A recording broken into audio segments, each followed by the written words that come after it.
This one's FNA. Now they're going to share all about a collection of 10 monitors containing interactive dashboards to explore and monitor the global financial system.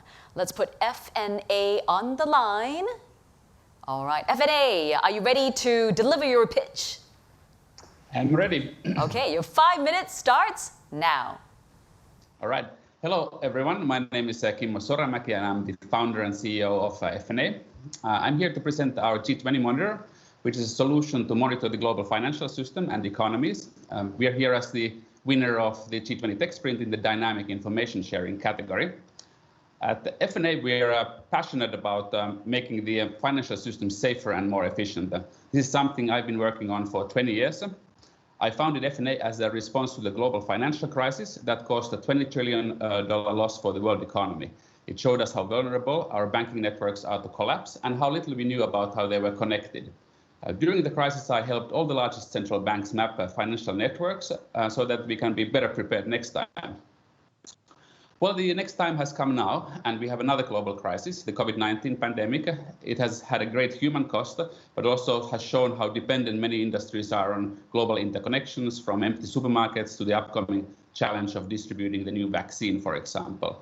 Just like during the previous crisis moments, though, when it mattered most, decision makers found it difficult to respond effectively to all the emerging challenges because they did not have visibility to real-time data and did not understand the interconnections. That is why at FNA we developed the G20 monitor to help financial institutions and authorities to tackle the unprecedented challenge of the COVID-19 crisis by enabling them to understand and monitor risks in the interconnected world. The G20 monitor maps interconnections in supply chains, trade and global banking to give visibility on how risks are now spreading. The G20 monitor also addresses the problem of data and knowledge sharing among national authorities, providing a single global view for the first time.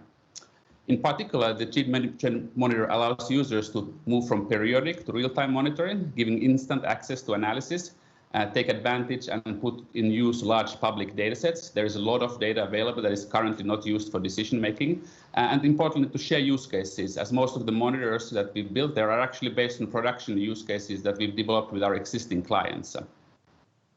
The solution is powered by our award-winning technology of network analytics, simulations, and the latest AI and machine learning techniques. The technology has been successfully already serving some of the world's largest central banks and financial institutions for risk management, regulatory oversight, as well as payment and settlement optimization.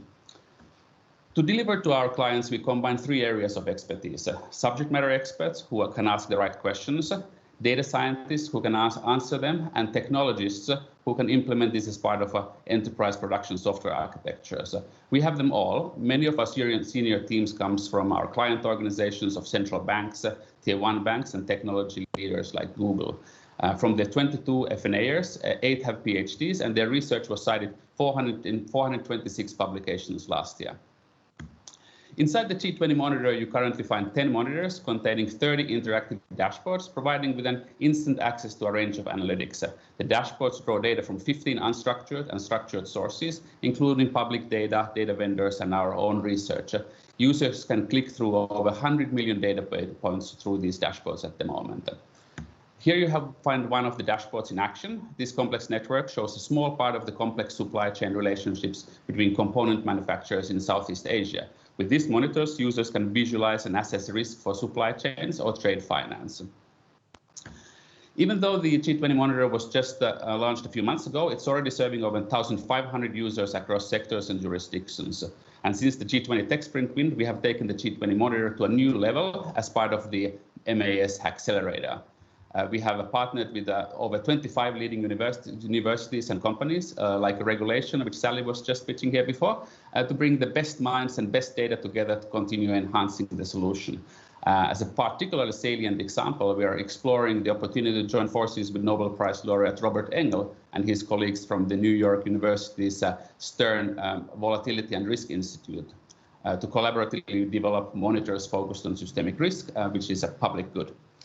In response to incoming demand, we also started to build customized monitors addressing specific needs and requirements of our clients. In fact, our technology is already deployed at 8 central banks and financial authorities to analyze supervisory data sets and is installed on premise. Last but not least, we are here to look for new partners and a sponsor to help turn the G20 Monitor into a globally accessible public service. Thank you very much for your attention, and feel free to explore it at g20monitor.com. Thank you very much for the wonderful pitch, FNA. And now we head over to our judges for questions. I do believe the first question we have Victor. Victor, over to you. Hi, thanks. Hi, Kimmo. Just to understand, so your product, is it an SDK or is it a kind of like a SaaS, or is it a service that you provide to various clients? Excellent question. So we have developed a platform on top of which we build different solutions for our clients, which mostly analyze on-premise supervisory data sets. For example, payments data, individual transaction level payments data, or loan data, or trade repository data. The particular example I was presenting here, the G20 Monitor, is actually a set of dashboards where we operationalized this data and made it available through a public like web-based interface. So it's an example of the type of things that you could do with our technology. The business model we have is a subscription-based model for ranging from on-premise installations to customers who are on our cloud instance. Thank you for that. Our second question comes from Mark. Hello, Mark. Your question, please. Yes, thank you very much, Kimmo. Beautiful presentation, very impressive.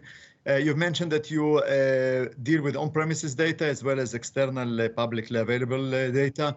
Do you see any issues with GDPR and privacy requirements when you intermix internal banking data and external public data? So I think we're mostly focused on institutions and not so much on individual people. Haven't sort of actually encountered that problem so much before. I think what I find exciting is exactly that combination. There's huge amounts of publicly available data currently available, and that was part of why we built this application as well, to showcase that, hey, there's so much available that can be combined with on-premise supervisory data to gain actually quite a lot of insights, because combining data sets is something that usually gets you the most benefits. Thank you for that. Next question, we have a question from Walter. Hello, Walter, over to you. Hi, a great product and great to see the innovation. Who do you see as your biggest competitor in this space, and how do you see your own skills as different from that competitor?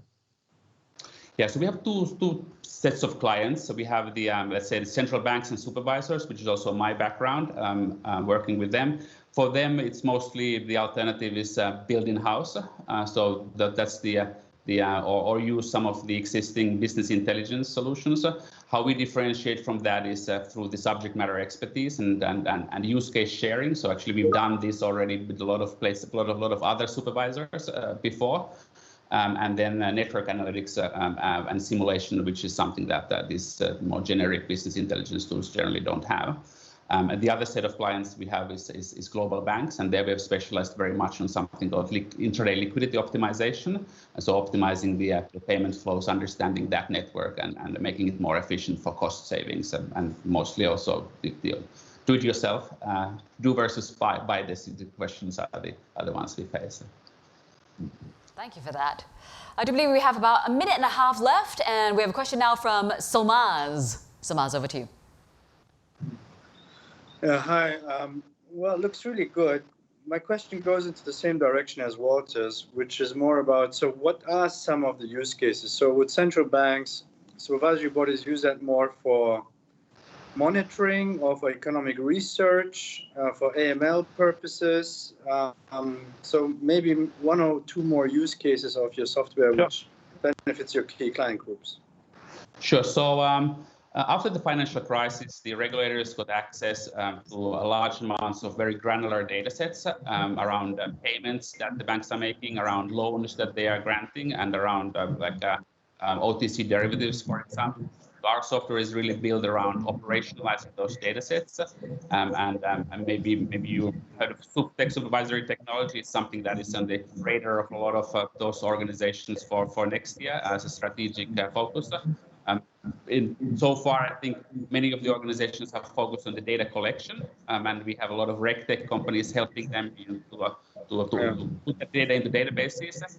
I think really the next stage is, okay, now we need to start monitoring that data, and you need to start drawing insights on a continuous basis, identify anomalies, more from a systemic risk perspective. We're not so much involved in the AML space, even though we have applications there as well. And actually, we submitted another proposal for the G20 Tech Sprint around exactly that topic, anomaly detection using networks for AML and fraud. So maybe that's still coming up. Thank you for that. I think, time has run out, unfortunately, and we're going to wrap up the Q&A. Once again, that's FNA. Thank you for chatting with us, and all the best.